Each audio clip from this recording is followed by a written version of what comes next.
Now, I'm Lorenzo Maccone, and I was supposed to talk to you about the research we've been doing about testing the postulates of quantum mechanics using Righetti's quantum computers. But I thought since this is the last talk, maybe I would do something more fun. And so I decided to talk to you about my research on time and space-time in quantum mechanics, and something I've been doing in collaboration with other people for many years now. But let's start first with, since I have some time, let's start with some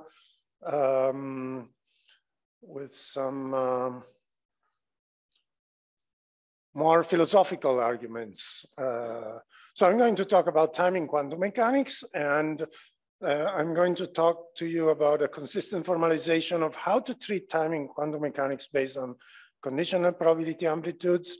And then the extension of this to the relativistic setting, which gives us a new way to do relativistic quantum mechanics. And yeah, but let's start from some philosophical questions. First of all, what is time?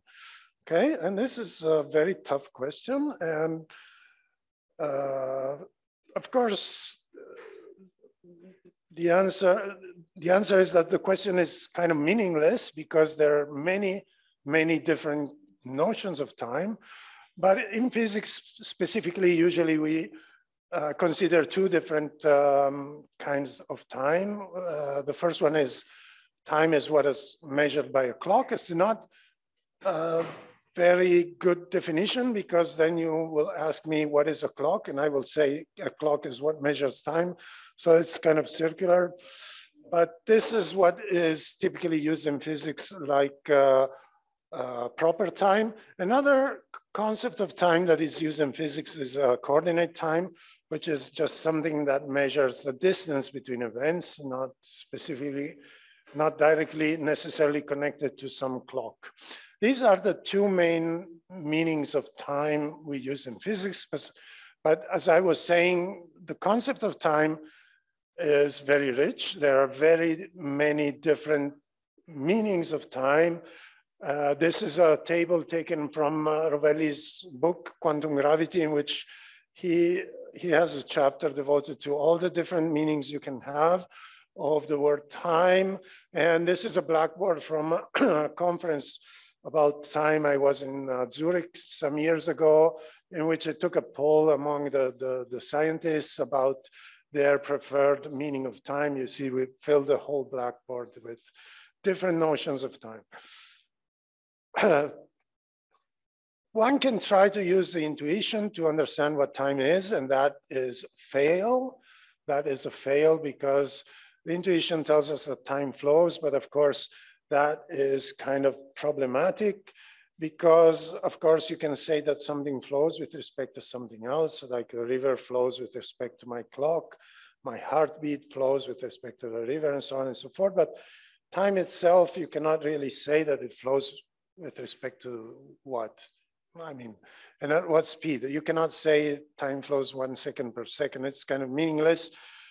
So people, many philosophers conclude that time is an illusion, and it comes from the confusion between time and something that flows in time. Like, I mean, in a way, it's a confusion between the different notions of time, like coordinate time and clock time, and so on and so forth. Some philosophers even arrive to the extreme of saying that time does not exist. Leibniz, for example, apparently, initially he spelled his last name with a T, but then he was so upset with this meaningless concept of time that at some point in his life, he dropped the T from his last name. Talk about dedication.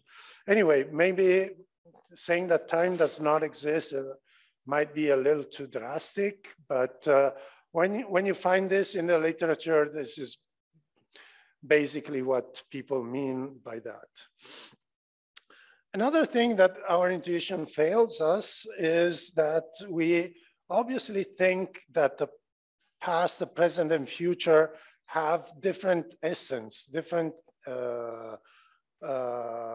realities. The present exists, the past does not exist anymore, the future does not exist, yes. So past, present, and future have different degrees of existence. This is something which is really very strongly ingrained in our intuition about time. And if you go through special relativity or general relativity, this kind of loses meaning. And it's kind of surprising, right? But if you think about it, the basic reason for this is that observers in relative motion divide space-time in past and future in different ways. So for example, one observer will have the future, the present will be at time t equals 0, the past will negative times, the future positive times. And of course, if you do a Lorentz transformation, another observer will divide time in past, present, and future in different way, okay? So, I mean, you cannot assign different degrees of existence depending on the observer. That would be a very bad ontological statement, right? If it's relative to observers. And of course, this means that the present is relative to the observer, so you cannot really say that one present should be real and the other not. And of course, you will say, okay, but the division in past, present, and future is not given, as I did in the previous slide, is given in terms of light cones. But if you do it in terms of light cones, then you have an even larger problem. Even people in the same reference frame will not agree about the past, present, and future. So, okay, this relativity kind of tells us that we are forced to give the same degree of existence to past, the present, and the future. Of course, some people, for example, Lise Mollin and Paolo over there, we always argue about this, disagree with that. But typically when you disagree with this, I mean, the statement is pretty strong if you agree with relativity. So you kind of reject covariance. You are basically forced to say that there exists a very specific reference frame, which is more real than other reference frames. Okay, not in his case, great. Okay, we'll argue some more today about this. Okay, great. So, okay, if you agree with relativity, typically you want to say that the ontology conforms to a symmetry, which is local covariance, and that is a symmetry of the world. And if you disagree with this kind of statement, then you have to reject covariance in some way. Technically, if you look at the literature, the people that say that the present exists and the others don't call themselves the presentism point of view versus eternalism point of view, in which you are talking about the block universe. So what did Einstein say about this? Well, Einstein was very clear about this.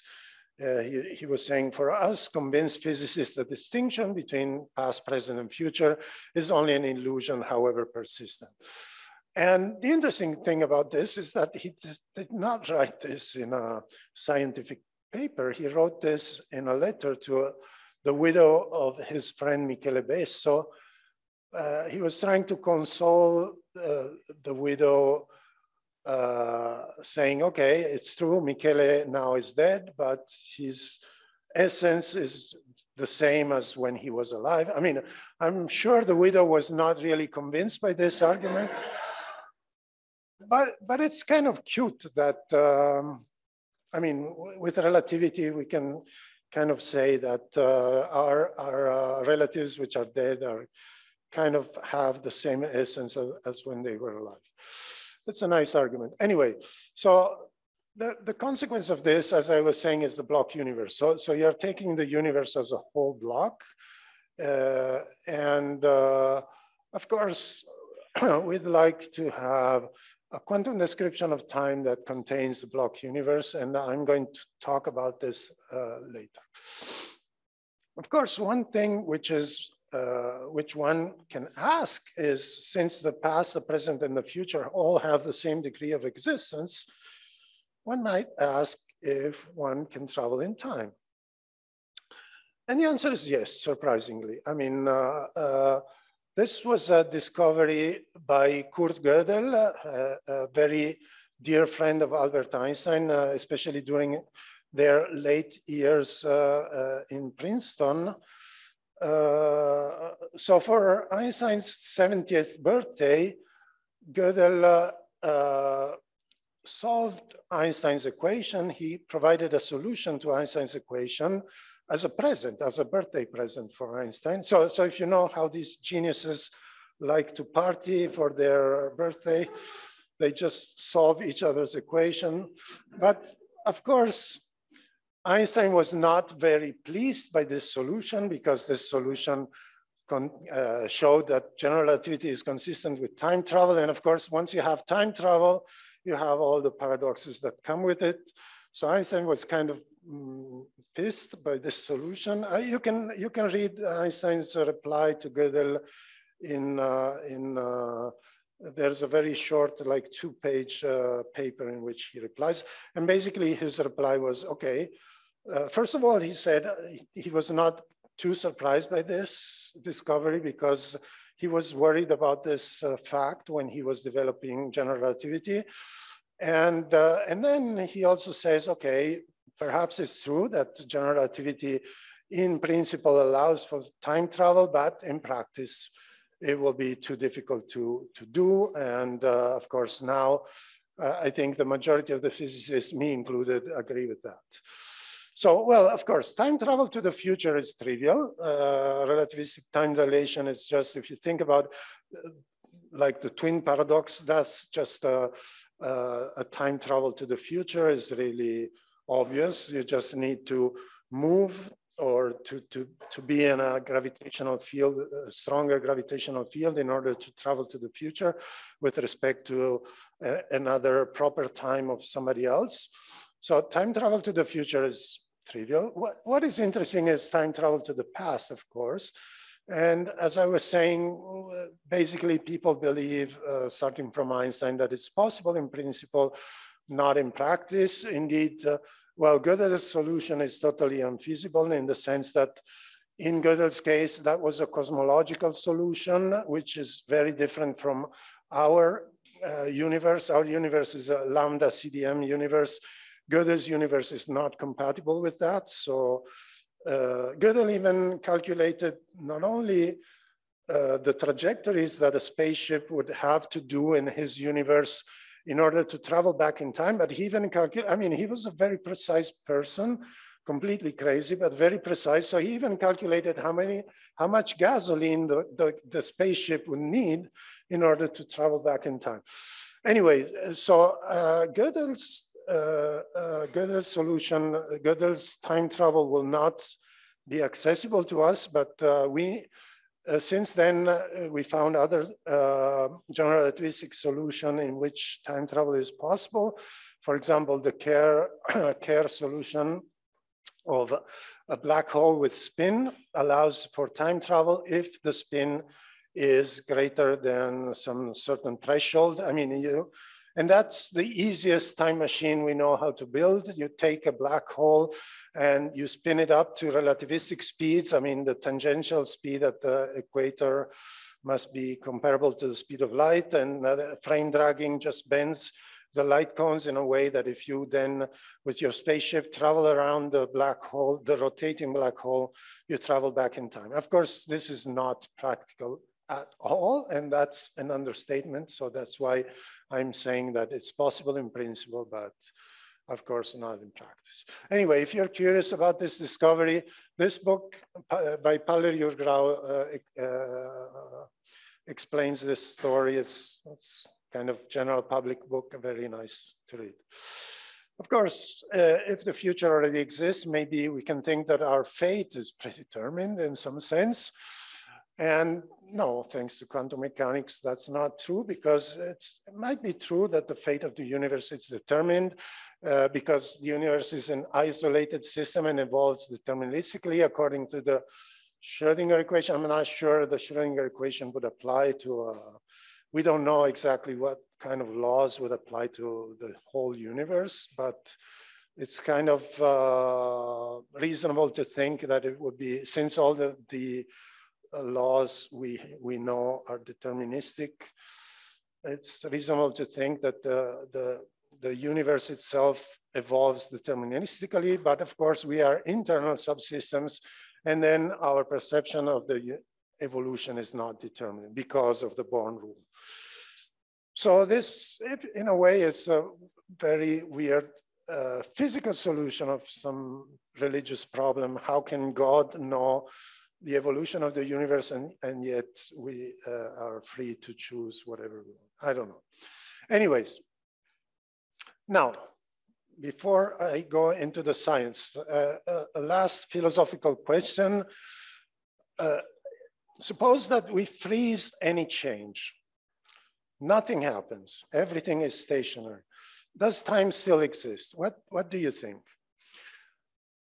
Well, let's see what people have been saying about this. Well, Newton, of course, says that absolute, true, and mathematical time in and of itself and of its own nature without reference to anything external flows uniformly. Okay, so for Newton, time will exist anyways, even if nothing happens. Now, other people like Aristotle, Leibniz, and other people say that time is relational. It's only a change of something with respect to something else. So time does not exist if nothing happens. Now, who's right? What do you think?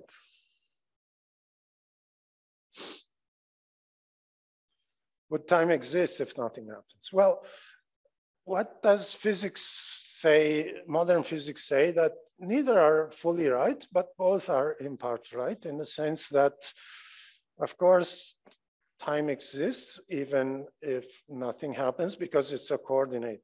In general relativity, typically we consider 3 + 1, and this 1 is there even if the universe is completely stationary. But of course, it's not absolute, because time exists as a coordinate, but is indeed relational if you want to give it a physical meaning. Something evolves with respect to something else. If you want to consider time as what is shown by a clock, the proper time, then it's always relational. So in a sense, I mean, it's a kind of a merge of these two opposite views. Okay, so now we've talked basically about relativity up to now. Let's talk about quantum mechanics. And let's start from the non-relativistic case, and we'll deal with relativity later. And what is time in quantum mechanics? If you think about it, the only place where in the formulation of quantum mechanics time appears in the postulates of quantum mechanics, it appears as a parameter in the Schrödinger equation. It's a classical parameter in the sense that it indicates what is shown on the clock on the lab wall. So you have your optical table in which you're doing your quantum experiment, and then on the wall of your lab or in the computer of your lab, there is a clock. And this T that appears in the Schrödinger equation is connected to what the clock says. Of course, this is a classical system. That is the reason why it's a classical parameter. It's just a parameter. And, but if you think about it, this is not very satisfactory, because this is one of the postulates of the theory. It's one of the postulates of quantum mechanics. And you don't want the postulates of quantum mechanics to depend on a classical system, and then you want classical system to emerge as a limit of quantum mechanics. If you put a classical system in your postulate, you cannot really say that classical mechanics emerges as a limit of quantum mechanics, because classical mechanics was in the formulation of quantum mechanics itself. So this fact is not really very satisfactory. You want a formulation of quantum mechanics where that does not depend on classical systems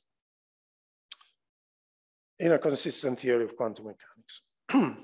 So one way out of that is to give a slight extension of quantum mechanics, of textbook quantum mechanics, a slight extension that then reduces, of course, to textbook quantum mechanics in appropriate limit. And the idea is the following: you define time as what is shown on the clock, and then you just simply use a quantum system as a clock. Like, for example, a typical example is, this was Wigner's idea, a particle on a line. So a 1D particle, the position of the particle along the line tells you what time it is. Okay, so in this case, the Hilbert space would be L2 of R. And the eigenbasis is the eigenbasis of the position of the particle, which gives you the time. Okay, this is just an example. And then if you do that, time just arises as correlations, actually entanglement, as we will see, between the system you're considering, and your quantum clock. And this, of course, is something that has been discovered in the literature many times. For example, Page and Wouters, maybe this is the nicest formulation I'm aware of, but it's certainly not the first. Many other people have done that. So now you consider a joint Hilbert space, the Hilbert space of the clock, the time Hilbert space, and the Hilbert space of the system. So you have a Hilbert space describing your experiment and the Hilbert space for the clock. And the global Hilbert space, of course, is just a tensor product of the two. Then you introduce a constraint operator, which is the sum of the clock momentum plus the system Hamiltonian. Okay, so the clock momentum acts only on the Hilbert space of the clock. The system Hamiltonian only acts on the Hilbert space of the system. This is the reason for these tensor products with the identity on the other system. And then you say that in this global Hilbert space, the physical states are the ones that satisfy the constraint, that they are eigenstates of this constraint operator. Typically, we choose the eigenstates with eigenvalue equals 0, although that's not strictly necessary. And what does that, and okay, this double ket notation that is used sometimes is just to remind you that the global system is a bipartite system because it lives on the joint Hilbert space of clock and system. And if you look at this constraint equation, this is basically a Wheeler-DeWitt equation. For people familiar with this formalism, then it's just that. If you're not familiar with the Wheeler-DeWitt equation, it doesn't matter. Why are you saying this? What does this constraint equation mean? Okay, remember the constraint is the sum of the clock momentum and the system Hamiltonian. And by saying that the physical states are the one for which these two are the same, we are just saying that for physical states, the Hamiltonian of the system is the generator of time translations, the momentum of the clock, okay? The generator of time translations. So we are just saying that, okay? So we have this joint Hilbert space and consider as physical states in this joint Hilbert space only the eigenstates with eigenvalue 0. Of course, as I was saying, this is an extension of textbook quantum mechanics, but we want to have, we want to recover textbook quantum mechanics in some limit. And the conventional formulation comes from conditioning.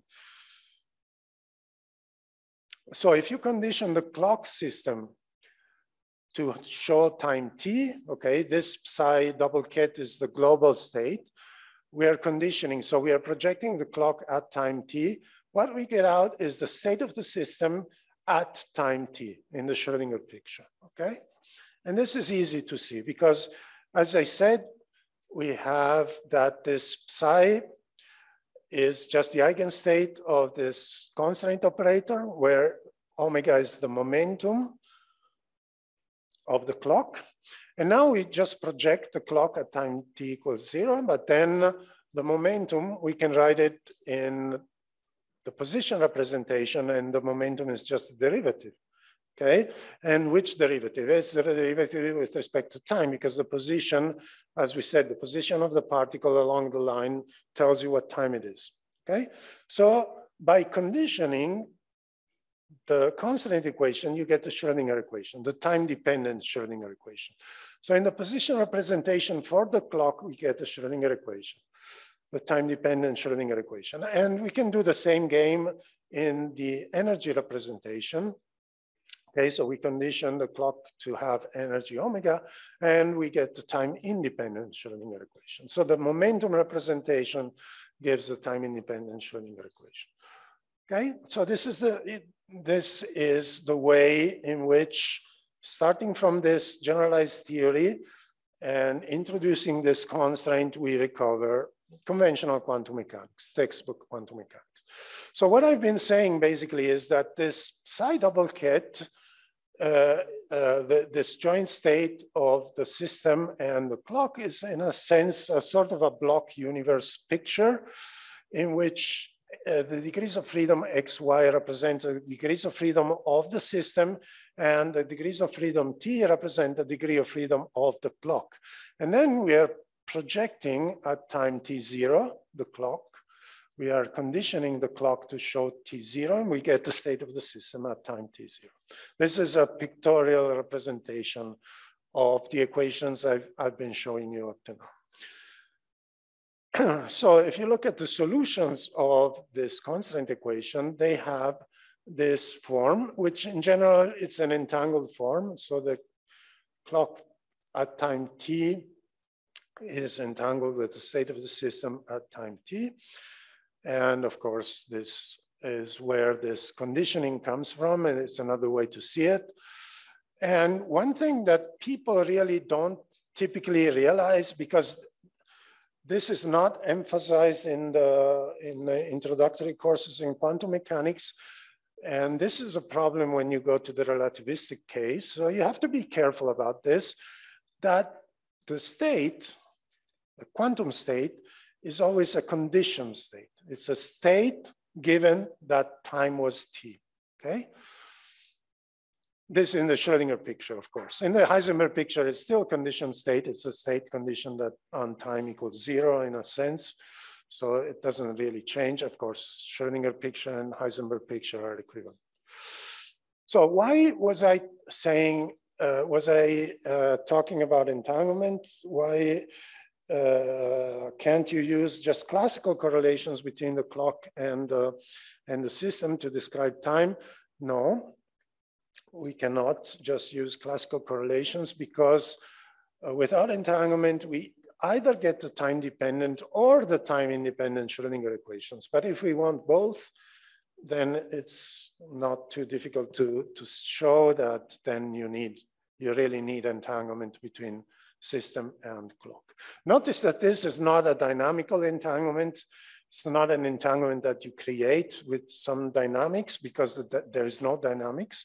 The dynamics is internal. It's an entanglement that comes just from the constraint operator, the constraint equation, the Wheeler-DeWitt equation, okay? So what I've been showing up to now is a quantization of time, okay? Now time appears as a quantum degree of freedom with its own Hilbert space, which can be entangled with other degrees of freedom. So of course, if some degree of freedom can be entangled with another degree of freedom, it has to be quantum. And of course, this, in contrast to what people sometimes say, for example, Carlo Rovelli is fond of saying that this means that quantum must be discrete. That does not imply that time is discrete. Of course, there are many quantum systems which are continuous, like the particle on a line is a typical, which we've been using up to now, is a continuous quantum degree of freedom.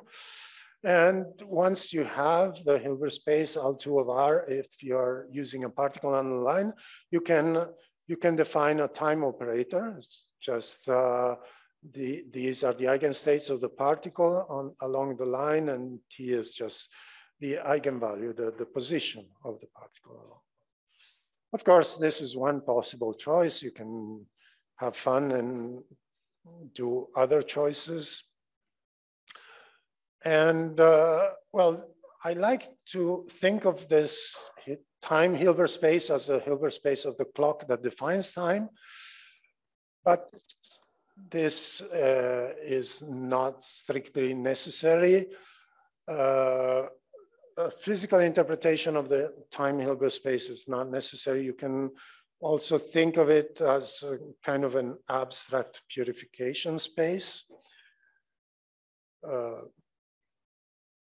Of course, when one talks about quantization of time, people always say, okay, but it's impossible to give a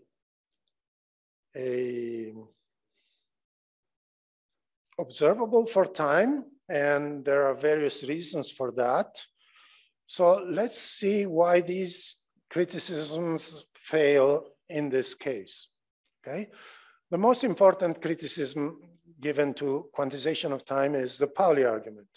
And what does Pauli say? Time cannot be quantized because a time operator that is a generator of energy translations implies that the energy is unbounded also from below. And you typically don't want this. You don't want energy to be unbounded. And why is Pauli saying this? Well, if you have that, commutation relation between the time observable and the energy is IH bar, so these are conjugate observables, then, and of course, the time observable has eigenvalues that goes from -infinity to +infinity. Then using the Stomford-Neumann theorem, you see immediately that also the eigenvalues of the Hamiltonian must go from -infinity to +infinity, which is typically not true, okay? So you say, okay, it's impossible to introduce a time observer. But be careful, in our case,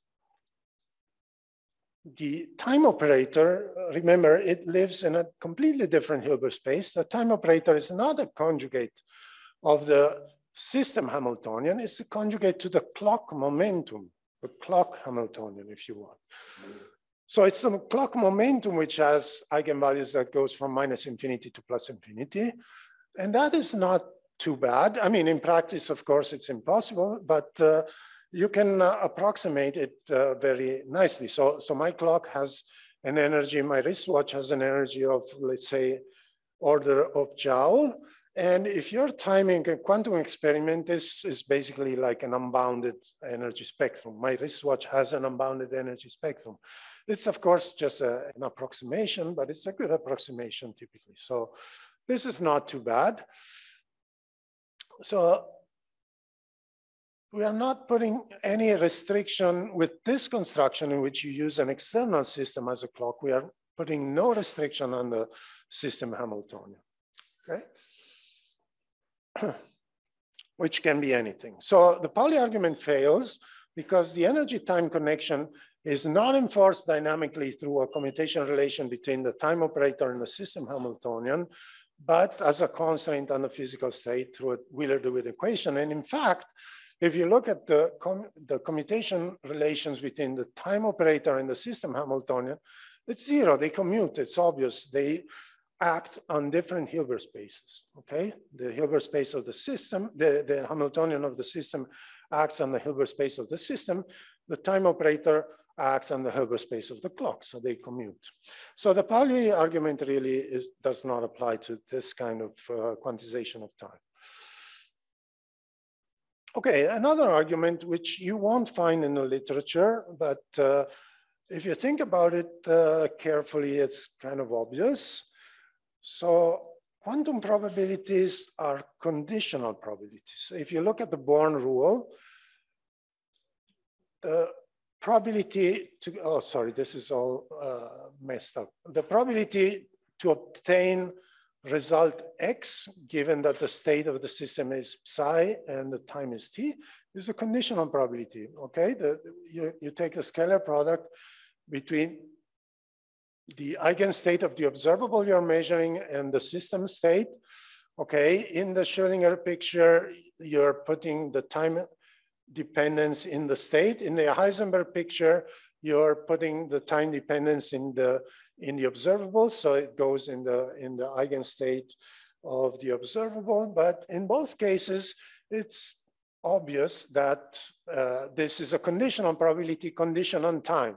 So probability to obtain the result X given that time was t, okay? This is true for the Born rule of textbook quantum mechanics. It's a conditional probability condition on time. And of course, you cannot have a time measurement because then you would have a probability of a measurement that gives a probability that time is t given that time is t prime. I mean, this, you can think of this, but it's kind of weird, right? A conditional probability that time is t given that time is t prime. You cannot do anything else with the Born rule by itself, right? So this is a problem, and this, I think, is the main problem why we cannot have a time observable in textbook quantum mechanics, because of the conditional nature of the quantum probabilities. But in this framework I've been telling you about, then we have a joint probability. We're not using textbook Born rule, at least if you look at the joint Hilbert space of system and clock, because in this case, you get a joint probability that the outcome is whatever you're measuring, and that the time when you measure the clock is t, okay? Then, of course, you can condition one on the other, like I was showing you before. You can condition the system on what happens on the time. But if you are applying the Born rule to the joint system, then you don't have this conditional probability problem, okay? Okay, another argument against the quantization of time is given by Asher Paris. If energy generates a time translation and momentum generates position translations, then the Hamiltonian and the momentum operator should always commute, okay? But of course, in conventional quantum mechanics, in textbook quantum mechanics, time is not a dynamical variable, so there's no problem. It's just a parameter, so of course it commutes. But in our case, time is a dynamical variable. But if you look at it, its time translation, the time translation of the clock are not generated by the system Hamiltonian, but by the momentum of the clock. So, of course, which is also the energy of the clock. So, of course, there's no problem. They do commute. Okay, another argument against time, this is a little more technical, is that if you go through this argument, it seems that the collapse of the wave function will stop the evolution of time. So the measurement of a system at two different times will give the wrong statistics. The first measurement will collapse the time degree of freedom, and then the system remains stuck. It doesn't evolve anymore. Okay, so this is let's say, the main reason why this quantization of time, which was, as I've shown you, was proposed in the early 80s, was completely abandoned until we kind of recovered it recently. And this is one of the main reasons. People didn't know how to discuss this. And so you have a system like that, and then you measure time, you collapse, and any successive measurement gives the wrong statistics. So you don't get the correct two-time correlation function. But of course, if you formalize very carefully what the two-time measurement is, and you formalize carefully how you describe two-time correlation functions, then you solve the problem.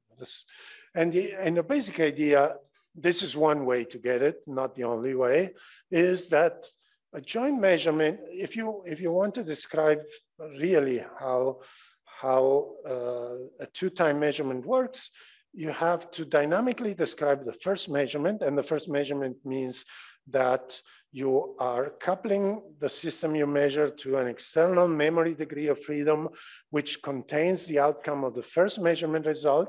And then you take this and you dynamically evolve again this global system. And then you perform a second measurement on this dynamically evolved system that contains the also the degree of freedom of the memories that store the outcome of the first. I mean, you can go through the math now. I don't think it's worth doing it now, but if you go through the math and you formalize this carefully, you get the correct two-time correlation functions. So you get exactly what you wanted just by using the Born rule, but the Born rule on the joint system, not the Born rule only on the small system. So also Kuka's objection is defeated, and all the objections against this quantization of time can be taken care of. Now, what are the hypotheses for this argument that I've given you? Well, just use von Neumann's prescription of how to describe quantum measurements, and then just use quantum mechanics, the Born rule, but the Born rule on the joint system, and then everything works out. Okay, so this is pretty good. And one of the motivations for doing that is we kind of want to give the same treatment of time and space in quantum mechanics. So in textbook quantum mechanics, time is an external parameter which is not quantized, and space position instead is quantized. So that's not very acceptable, especially if you want to do a relativistic version of quantum mechanics. So using this argument instead, you can give a parallel treatment of time and space in quantum mechanics.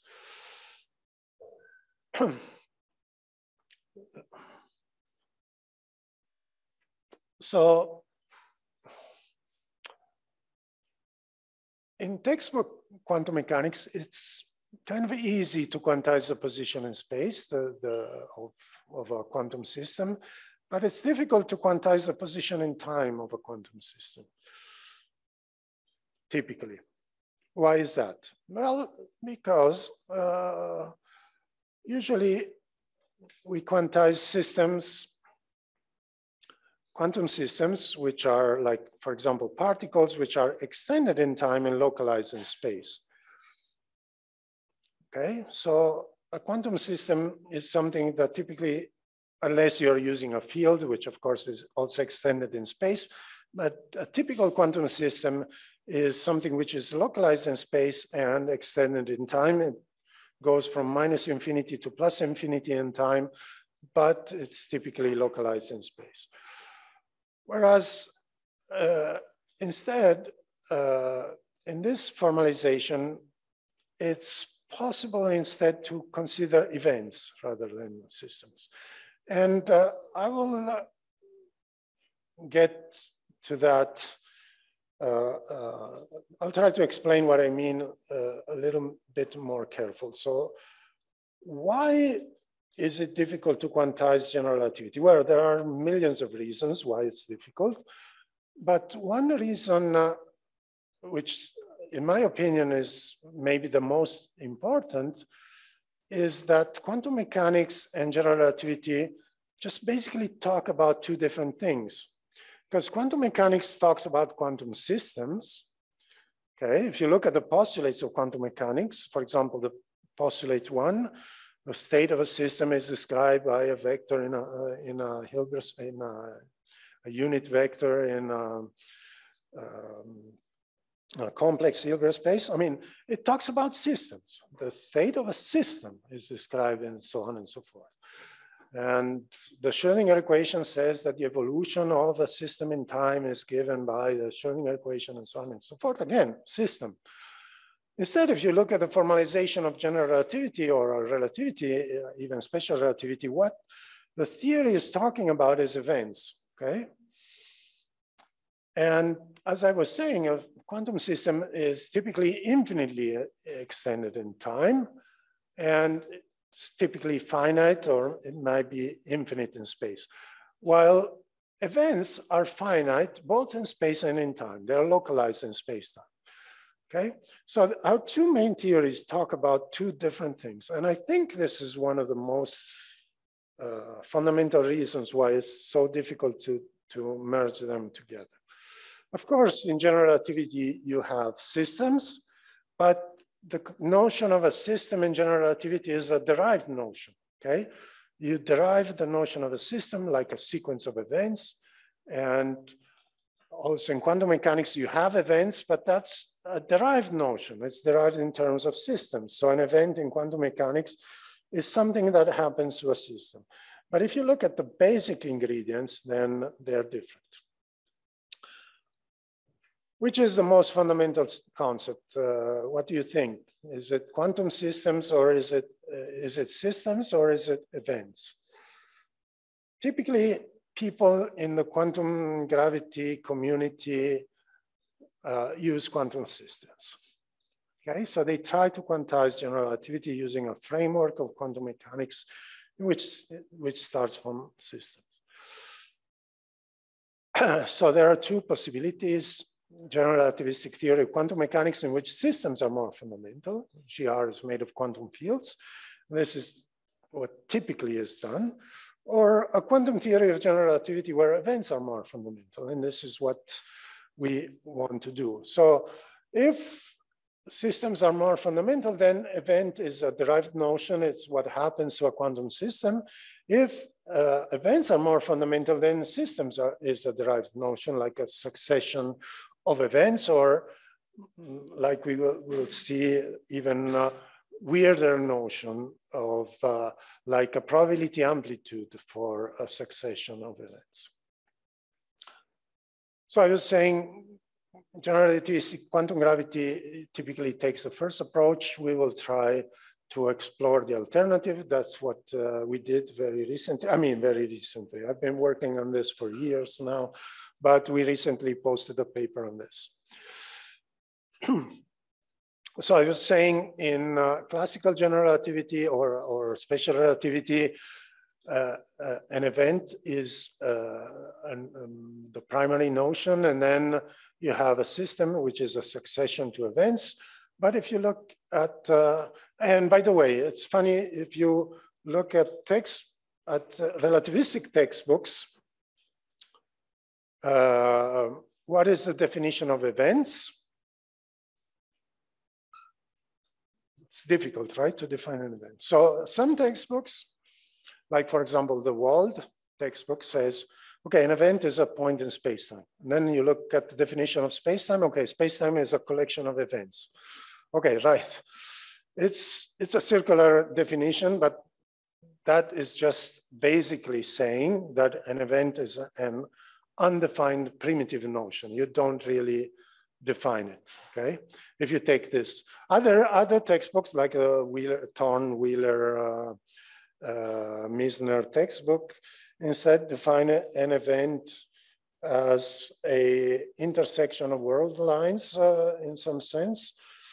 But of course, that definition is not very good for quantum mechanics because we don't have trajectories. But anyways, those are the two definitions of events you find in relativistic textbooks.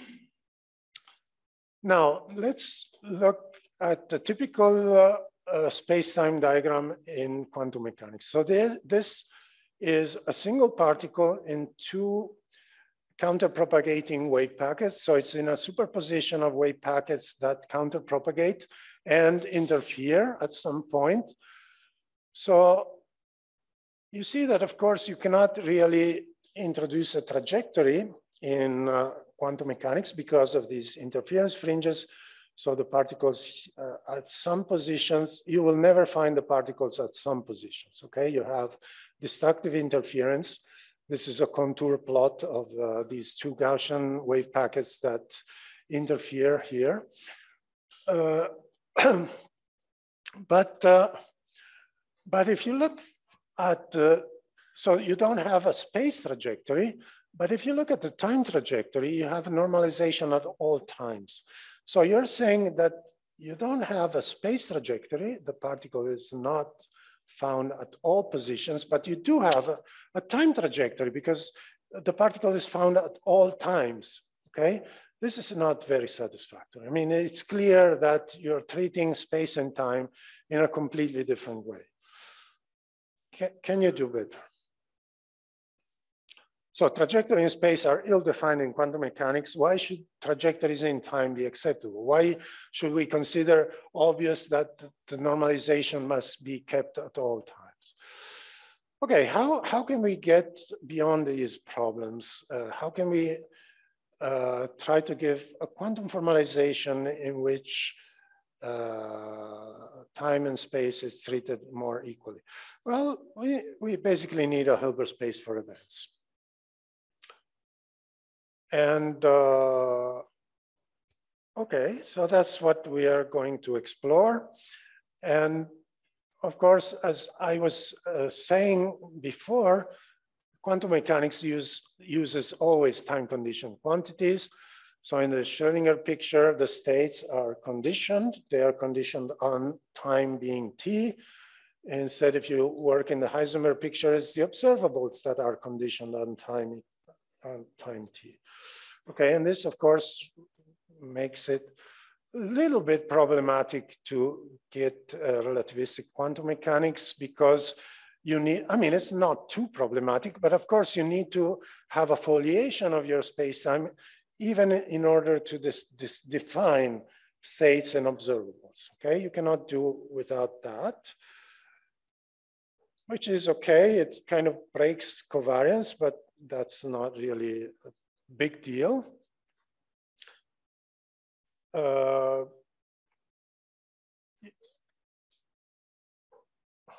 Of course, in quantum field theory, people claims that quantum field theory is a covariant theory, but if you think about it a little bit carefully, you are actually using a couple of tricks to recover covariance. So of course it is covariant. I'm not claiming it's not, it's covariant, but you need a couple of tricks to do that.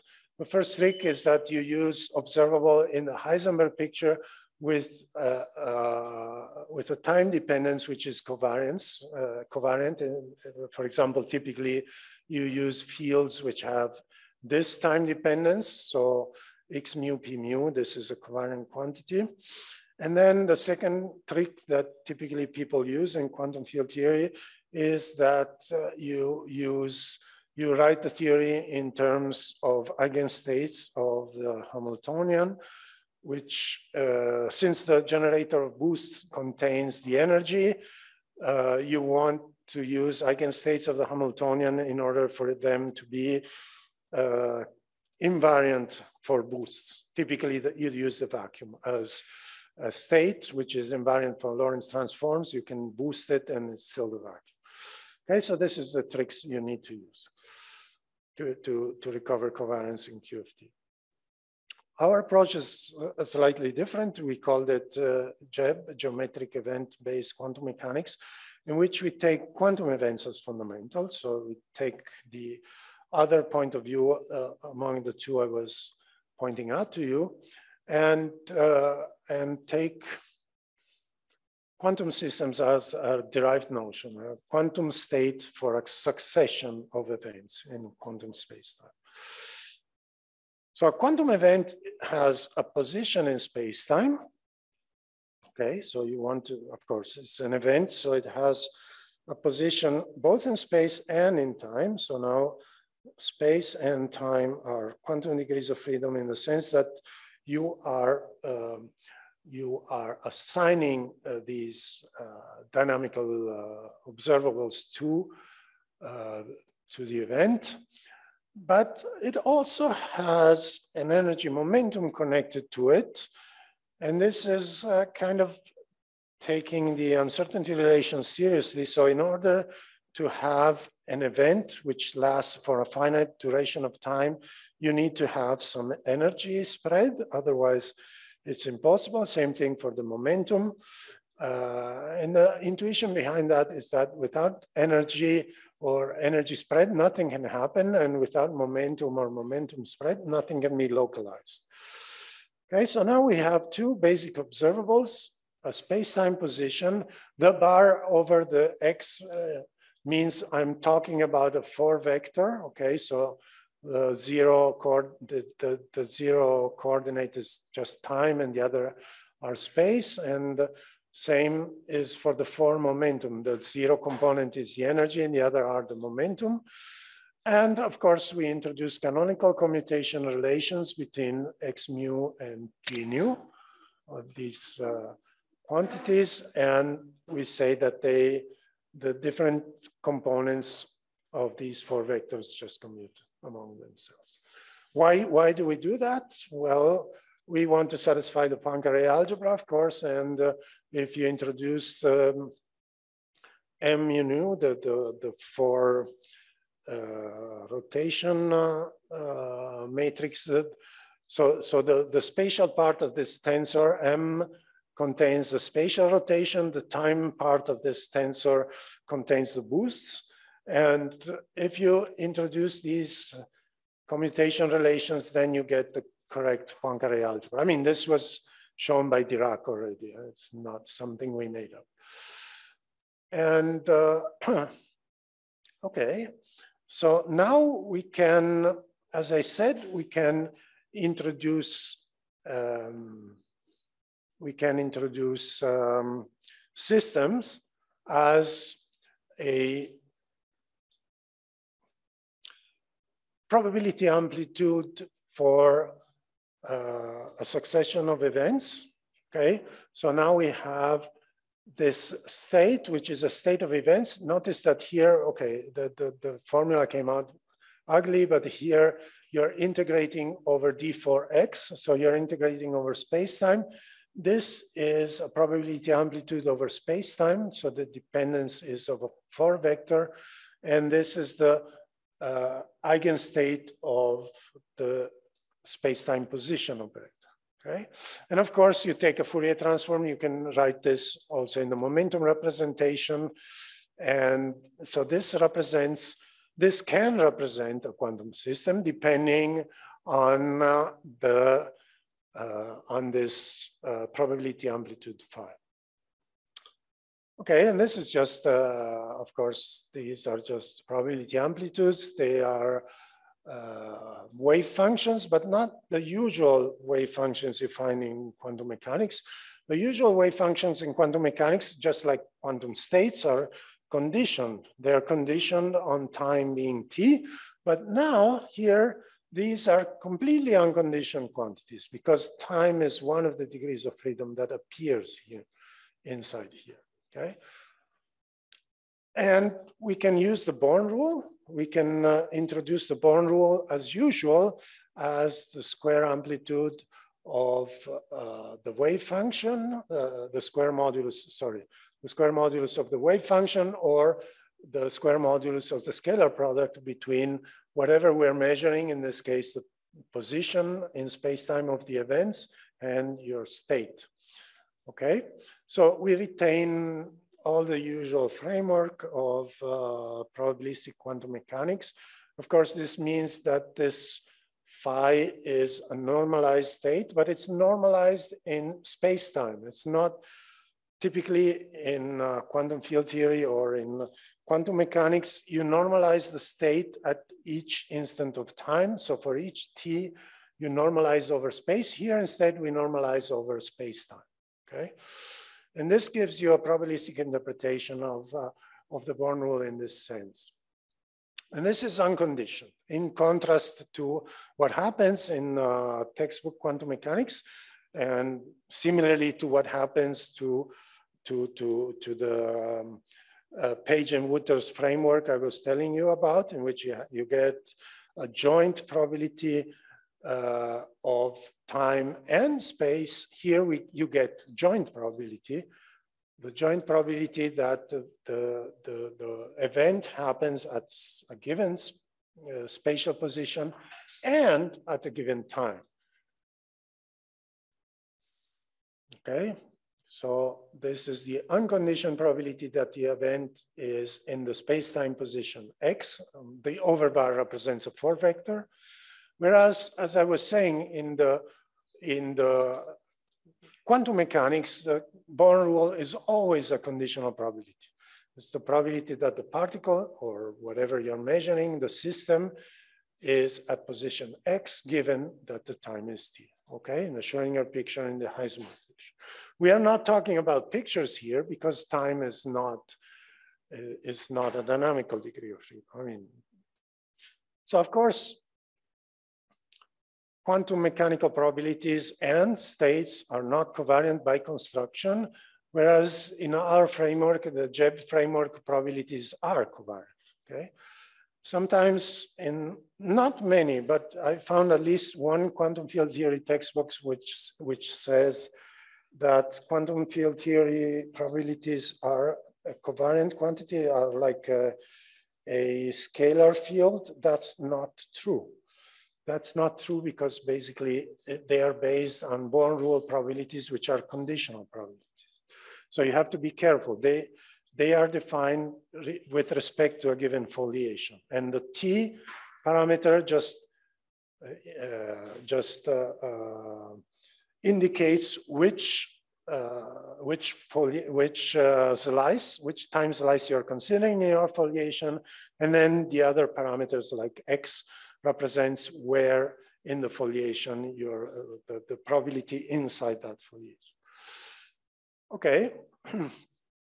Okay, one interesting thing is that when you are introducing this commutation relation, x mu p mu equals minus I eta mu nu, then you get the Heisenberg-Robertson uncertainty relations for the product of delta x, delta p, the product of the uncertainty in position of the event times the uncertainty in for momentum of the event.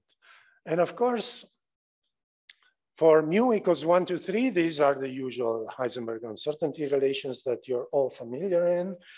But the 0, for mu equals 0, this is interesting. Because in Jeb, this is a Heisenberg-Robertson type inequality, which just comes from the commutation relation. Whereas in quantum mechanics, in convention and textbook quantum mechanics, the time energy uncertainty relation has a completely different interpretation. It's completely meaningless because a time operator does not exist. So in the time energy uncertainty relation, which was discovered by Mandelstam and Tam in the 1930s, has a completely different meaning. Rather than an uncertainty relation, it's like a quantum speed limit. It tells you, indeed, if you look at the time energy uncertainty relation, the Mandelstam-Tam one, delta t is not an uncertainty in time. Of course, it cannot be an uncertainty in time because time is a parameter. It has no uncertainty in textbook quantum mechanics. So delta t in the time energy uncertainty relation is an interval, a time interval. And what the time energy, Mandelstam and Tam, the textbook quantum mechanics time energy uncertainty relation tells you the correct interpretation, and this was shown by many people like Asher Perez, or even Aronov and Bohm. It's the same Aronov and Bohm of the Aronov and Bohm effect. They have a very nice paper on this. The correct interpretation of the quantum mechanical time energy uncertainty relation is that delta t is a time interval. Again, it's not an uncertainty. It's the minimum time it takes for a system which with energy uncertainty delta E to evolve to an orthogonal configuration, okay? So it's a quantum speed limit in the sense that it gives you the minimum time interval it takes for a system with spread in energy delta E to arrive to an orthogonal configuration. Whereas instead here in Jeb, we really have an Heisenberg uncertainty relation because delta t now is an uncertainty. It's the uncertainty with which you can localize the event in space-time, in time. And well, you can easily understand this. You cannot really localize an event in time unless it has some energy spread. If it has no energy spread, it's an eigenstate of the energy, then it's completely delocalized in time. Nothing happens. There are no events. Okay, another nice thing about this Jeb framework is that it becomes easy to perform Lorentz transformations.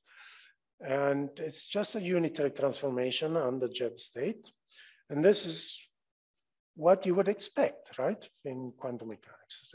From the Wegener's prescription of how to describe the symmetries of a theory, you typically describe the symmetries of a theory, and the Lorentz transforms represent the symmetry of relativity. In quantum mechanics, you're supposed to describe symmetries of a theory with a unitary operator, and in our paper, you can find the expression. So you start from a state, or a space-time state in a reference frame. You apply this unitary, which depends on the Lorentz transform, and you get the Jeb state in another reference frame. Okay, pictorially, you can represent it this way. You're just doing a Lorentz transformation on the whole space-time state. And it's a hyperbolic transformation, of course, it's a Lorentz transformation. So you're kind of changing the temporal degrees of freedom and the spatial degrees of freedom in a consistent way. Okay, notice that in quantum Fourier, quantum field theory, sorry, in QFT, in quantum field theory, Lorentz transformations are really much more complicated because, as I said, you need a foliation in order to even start quantizing in quantum field theory, because you,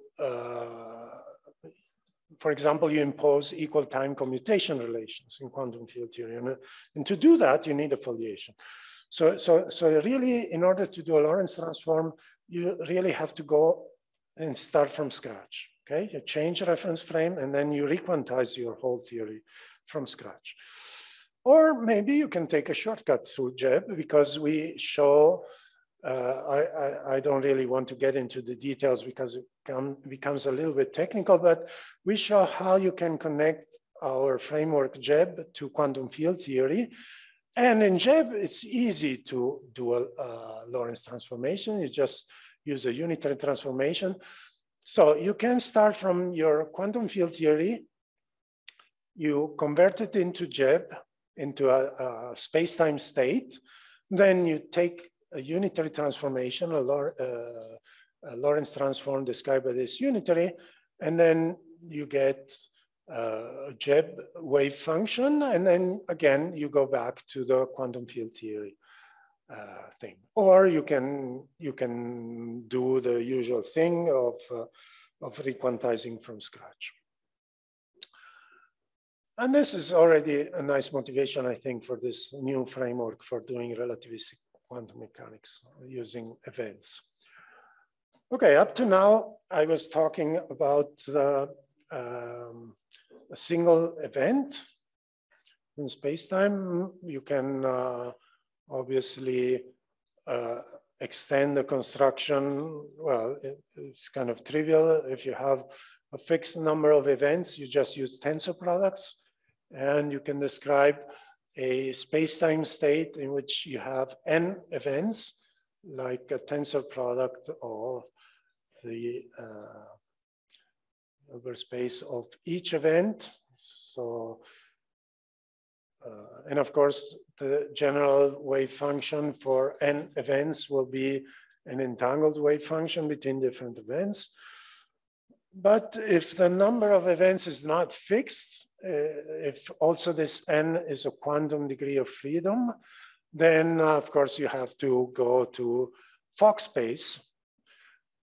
And the idea is that you introduce these creation operators, a dagger of x, which basically create, if you apply them to the 4-dimensional vacuum. This is not the quantum field theory vacuum. It's a different vacuum. If you apply them to the 4 vacuum, then this creates an event at position, a space-time position x1. Okay, and of course you can have internal degrees of freedom, like spinorial degrees of freedom and things like that. And then from these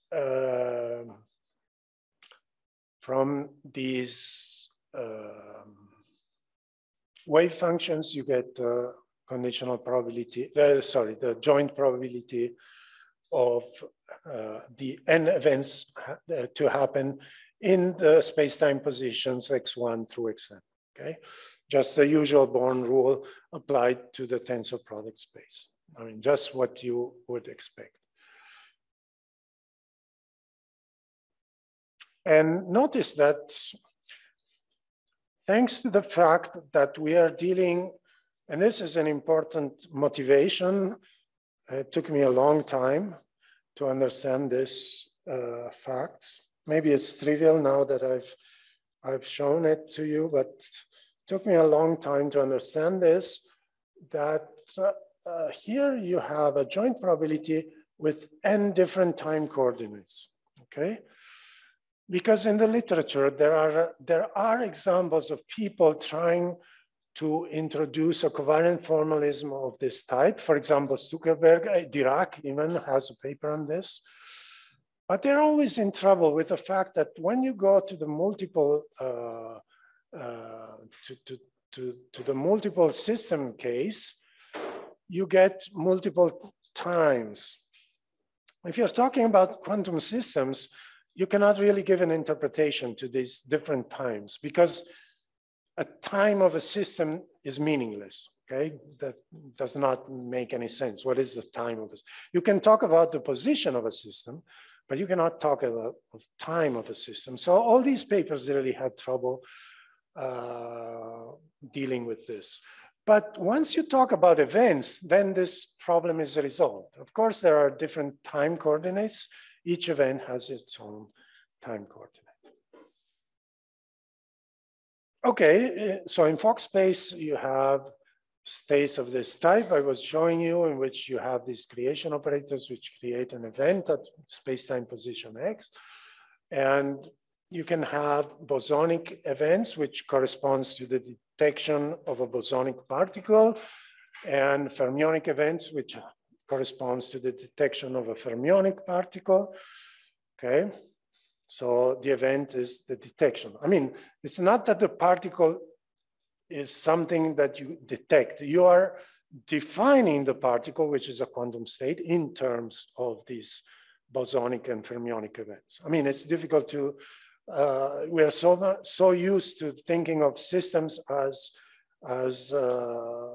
more primitive notions, then it's difficult to wrap your head around doing it the other way around. But it's consistent to do that.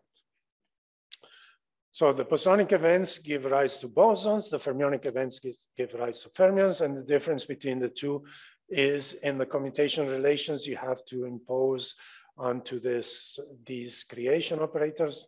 Of course, the bosonic events have commutators, the fermionic events, oops. Sorry, the fermionic events have anti-commutators, and everything proceeds just as in quantum field theory, with the difference that in quantum field theory, here the commutators refer to equal times. Instead, here we are, you see you have a delta over space-time, so time appears inside the commutators. It's not an external parameter. Okay, as I was saying, watch out for this 4D vacuum, which is a state which represents a universe in which nothing happens, okay? A universe with no events. And it's different, as I was saying, from the 3D vacuum of quantum field theory, because if you think about it, the 3D vacuum represents no particles, the ground state of a field at a certain time. This is a state of conventional quantum mechanics. So it's a conditioned state. It's defined on affiliation. Of course, since it's invariant for time translation, in all the foliation, in all the slices, you will find the same state. But in principle, the state is defined on each slice. Physically, it says that there are no particles. It's a ground state of the field at a specific time. Time t equals 0, for example. In the Heisenberg picture, you usually use in quantum field theory. So you see, this is a state in which the universe has no events at any time. This is a state in which there are no particles, no particles at a specific time, okay? And in a sense, you can connect the two. You take an event with 0 form momentum, 0 energy. I mean, it's a energy ground state. And then you just foliate this, this state. I mean, this is a state in which you have an event state of 0 form momentum, 0 energy, ground state of the field, and then you just take the spatial part of that in order to connect the 4D vacuum to the 3D vacuum. Now, I was saying that, okay, this is a generalization. This Jebb framework is a generalization of quantum field theory because you can, I hope you can get quantum field theory from Jebb. For now, we have only been able, and it was already extremely difficult, we have only been able to do the trivial stuff like the Klein-Gordon field and the Dirac field. And up to now, I haven't told you how energy, how the dynamics comes in of your systems. And the idea is exactly the same as in the Page and Wooter's mechanism I was telling you about earlier, or the Wheeler-DeWitt equation, the constraint equation. You use constraints in order to introduce a dynamics. So the basic idea is, okay, take a quantum field theory state, which is, of course, a conditioned state on time. It's a conditioned state at position x, given that time is t. And then you construct a Jebb state starting from it. Okay, so this t, which was an external parameter in quantum mechanics, you promote it to an internal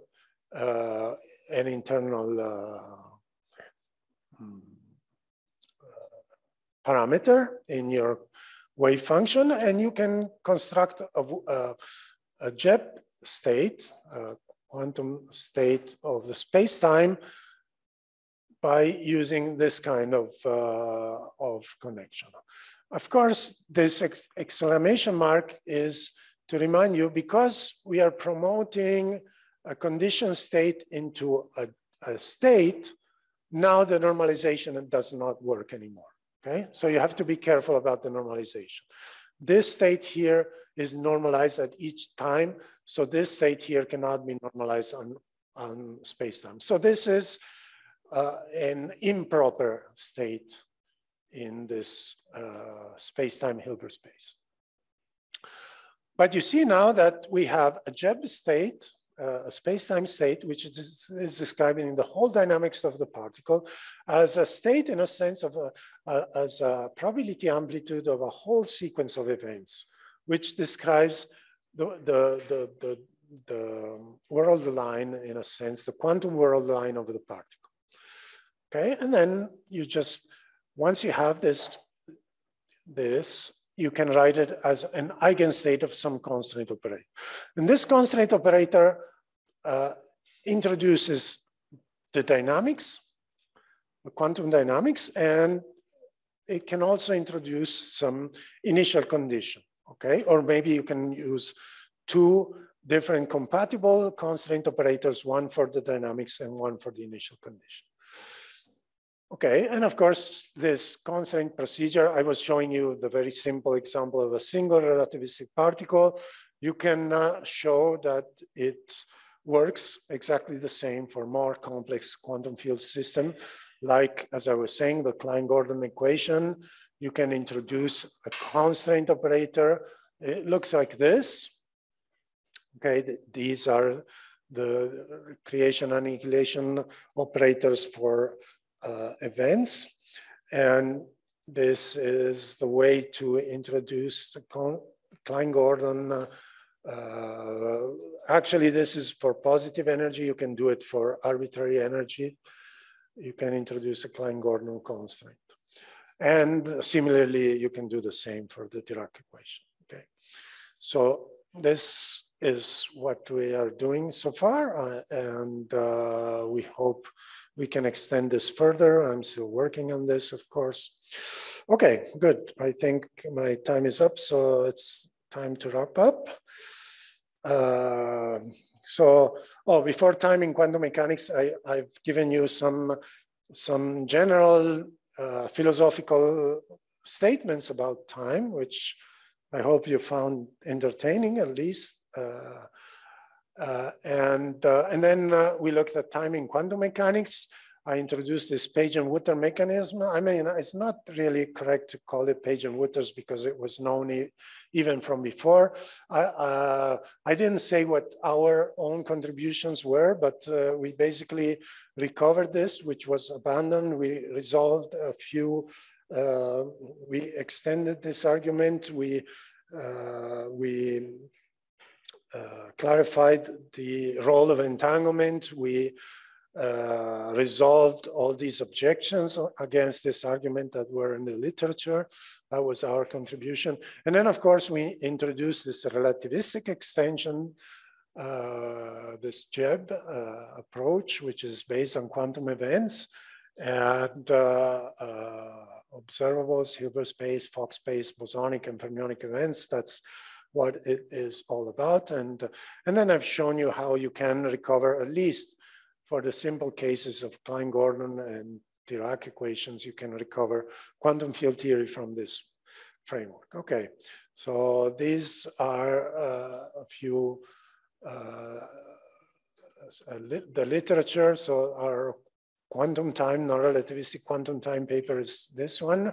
The relativistic quantum space-time paper is this one. And then some other papers I published on this.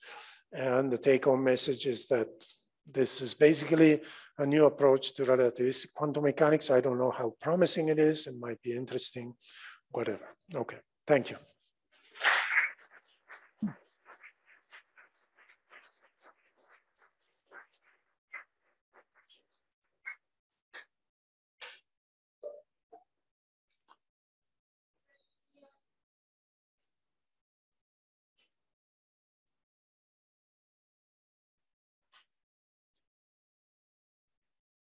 Paolo. Now he's going to blast me because of the block universe. So my question regards interpretation of the probability of events. Okay. Right. What does it mean? There's no measurement. So what are the probabilities? What do you mean there's no measurement? I mean, when you mean the measurement, the space-time position measurement. Probability, okay. The interpretation for this measurement of x mu, this space-time operator I introduced, okay, this represents the position in space-time of the events, okay? So the probability is, what is the probability that you get the event at that position in space-time? For example, you have a detection event of, if your event is the detection of a bosonic particle, I mean, you define your bosonic particle in terms of this event, then that probability is the probability to find that particle in that position and that happens at that time, okay? This might be interesting, for example, in situations where the particle lives only for a finite amount of time, okay? So the particle has existence because you create a particle because of some process only between time t0 and t1. So the probability in time of finding that event outside that interval will be 0. And you will find the event only, the detection event only between those two times. That's the interpretation. Thank you.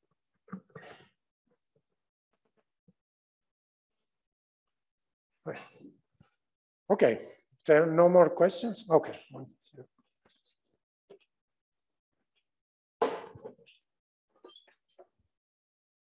So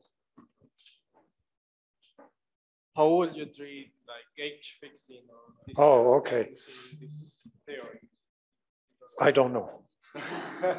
In the sense, I've been working on this for the past 3 or 4 months, and I don't know. Yes, but that's a very good question in the sense that I'm trying to understand these kinds of issues. Yes, exactly.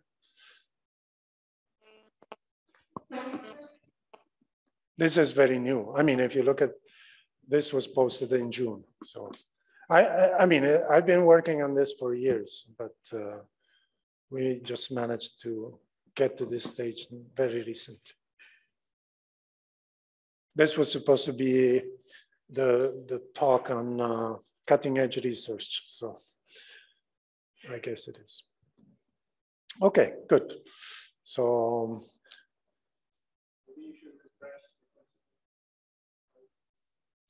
to the audience, no, I don't see people. I don't know, there's somebody. What would be the difference between physical results, experimental of relativistic quantum mechanics in the quantum system picture and event world picture? I don't know. My hope is that there wouldn't be any difference because this is just an extension. I mean, we know that quantum field theory works very well. It gives amazingly good predictions.